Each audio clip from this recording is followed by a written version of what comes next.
How's it going, everybody? This is DeanoGTO, and today we're going to be talking about the KV5 and the whole preferential matchmaking shitstorm that's going down at the moment.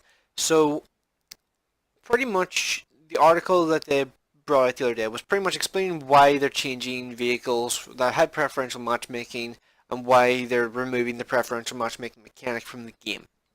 So, the reason they're doing this here, and I think this is mainly for tier 7s and tier 8s, that they want to change this here, so I expect something like an E25 will hopefully be changed, and hopefully they'll actually make it a little bit more balanced whenever they change it, at least I hope. So, it's going to be affecting like tier 8 preferential matchmaking vehicles, so the things like KV5, T34-3, Super Pershing, Type 59, FCM50T. I'm actually pretty intrigued to see what they do with the FCM50T, but pretty much what they're going to be doing is they're going to rework the vehicles so that they can compete versus equal tiered vehicles and have some chance versus tier 10s.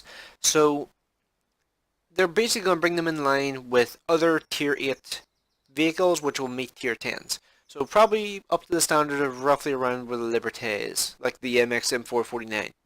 So if they do that there, I actually think these changes could be pretty successful because like I think the AMX M449 was probably the most well balanced tier 8 premium from like the last generation of tier 8 premiums, because if you think about like things like the Patriot, I still consider that thing to be a bit too good. Scorpion in the hands of a good player is insanely powerful. However, well, more often than not, that's not the case.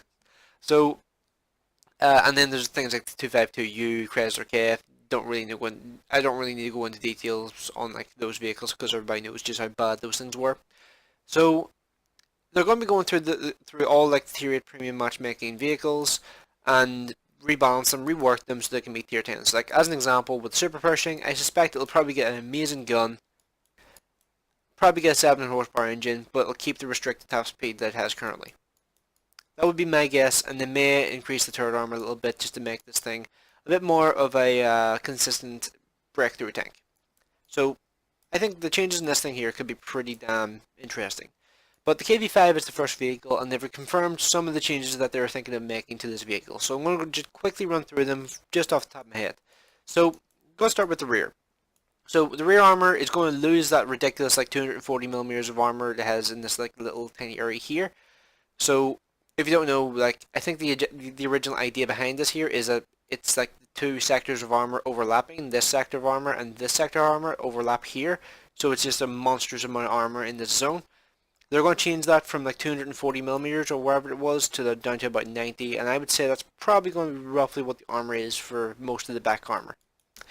With the back of the turret, it's going to be about 120 millimeters. The side of the turret is going to be about 150, and the actual side armor itself for the hull is going to be 130 millimeters rather than 150. So some significant nerfs to the rear of the armor and the side of the armor. So when it comes to the front armor, you'd expect some big changes, and there are some big changes. So, this area here, this R2D2, as famously known, is going to be changed from 150 millimeters to 200. The driver's hatch is going to be changed from 180 to 200. This cupola up here is going to be changed from, I think it was 150 to 190. This cupola here, I didn't see any information on this, so this thing will probably remain the same. The front armor of the turret, this area here, like this general slab that the ball of the turret is coming out from, like if you consider like this area here with the like the mantle and all is as like the ball of the turret, this area here is going to be 220 millimeters, and the area below it and to the side of it is also going to be 220 millimeters. So it's going to have some pretty damn effective armor on the front. And also the actual like front armor no one ever shoots is going to be like 210 millimeters, but no one's ever shot that there deliberately in their lives because it's the KV5's front armor. The KV5's front armor is immensely good. So some major buffs and nerfs there to the armor, but there's also going to be some changes for the gun. So the penetration is probably the main one that people are going to be like noticing. So it's going to be changed from 167 with the standard rounds to 218. That's like a 51 penetration difference. And just in case you were wondering, like the reason why the 218 sounds familiar is because the current premium rounds on the tank get 219 penetration. So yeah, basically you're going to be switching the standard rounds for the premium rounds, but you're going to be still paying standard round costs, and it's going to get a new premium round with 243 penetration on them. So pretty damn big changes to the gun. And they're also going to be changing the alpha damage on the gun as well from 300 to 330. Now, that kind of worries me a little bit because I don't want them to nerf the rate of fire on this tank, because I think that is probably the main selling point of this tank, because ramming is no longer really an effective thing you can do a lot of the time. So if they were to change the alpha damage to 330mm, or to 330 rather than 300, I think that would help the tank out a lot, but I don't want them to change the rate of fire to do that. If anything, I would take a rate of fire buff over a damage buff, because the rate of fire is the thing that makes the KV5 unique. And that is why I'm so happy they're not giving it a damn 122, because I really don't want another 122 armed premium vehicle. We have like 5 or 6 of them at the moment. We don't need any more. So, really happy they're not changing the gun. I really want this tank to maintain its 107mm.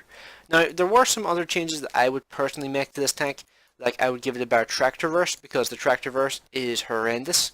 20 degrees per second. 20. Like, the actual base is, I think, 18, yep. And the engine power is 1200 for a 100-ton tank.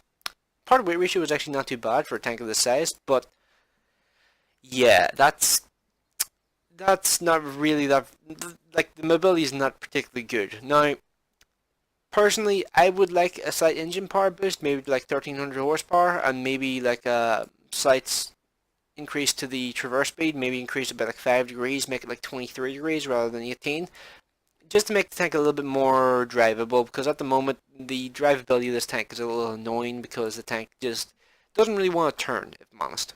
Okay, so just gonna kind of skip the gameplay because I tried to get some good games in a tier 8 preferential matchmaking vehicle, and it really didn't go well. Well, let's just say these vehicles are totally outperformed by equal tiered vehicles, and meeting tier 9s in them is not fun in the slightest.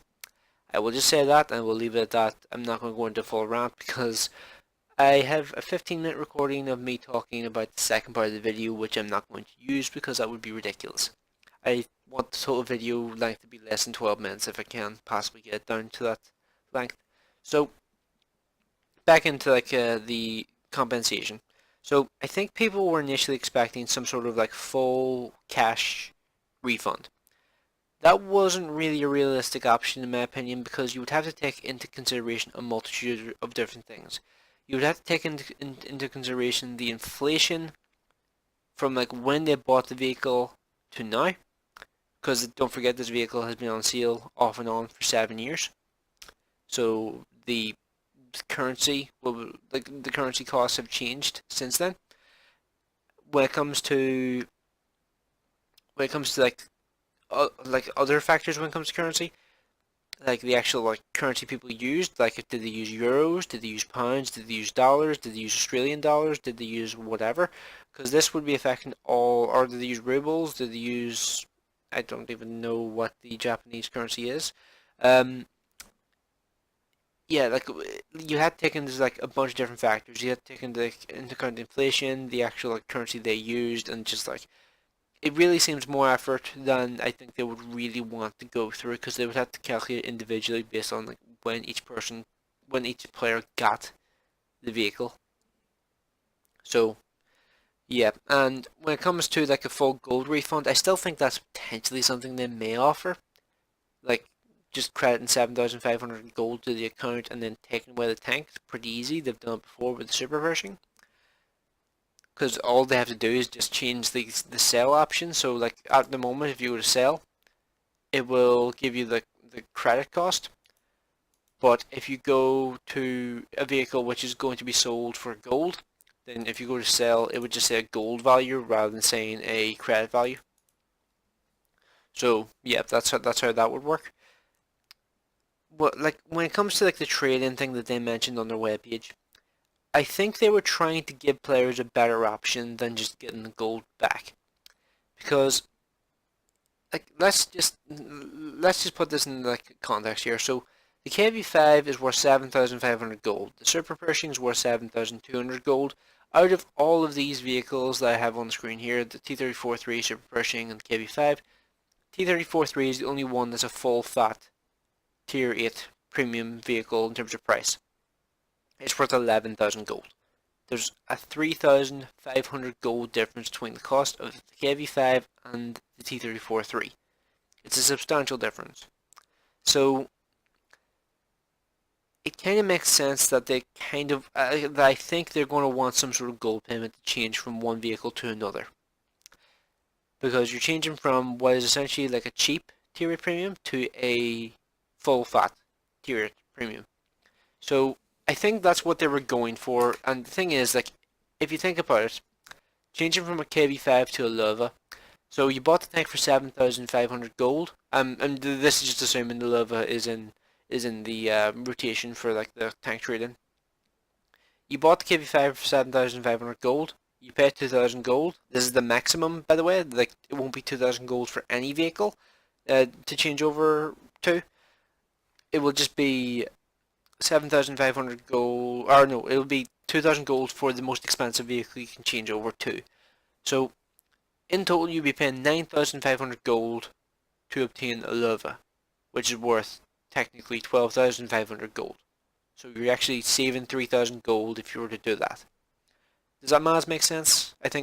I believe it does. So yeah, but hopefully you kind of get what I'm trying to say with that there. I think Wargame was trying to give you a better option. Yes, it does look kind of bad that they're asking for more gold from you to change vehicle, but it's because the KV5 is worth less than standard tier 8 premiums. And I think if they had explained that there in the article, because I think that's what they were trying to go for, I could be giving them too much credit. They may have just been saying that, oh yeah, even with something like a T34-3 or an IS-6, which are full fat tier 8 premiums, you would have to pay 2,000 gold to change to certain vehicles. If that was the case, then that was just complete bullshit. Like, if they were looking 2,000 gold to switch between a T34-3 or an IS-6 and a Patriot, then that's ridiculous. For a KD5 though, or super pressing, I think it kind of makes sense. So yeah, let me know what you guys think of that in the comment section below. Did that explanation help anybody? I hope I didn't confuse the hell out of anybody, I really do. But yeah, let me know what you guys think in the comment section below. Am I giving Wargaming too much credit, or do you think I'm on the right lines? So yeah, let me know what you guys think. Hopefully you enjoyed the video, and thanks for watching. I will see you in the next one.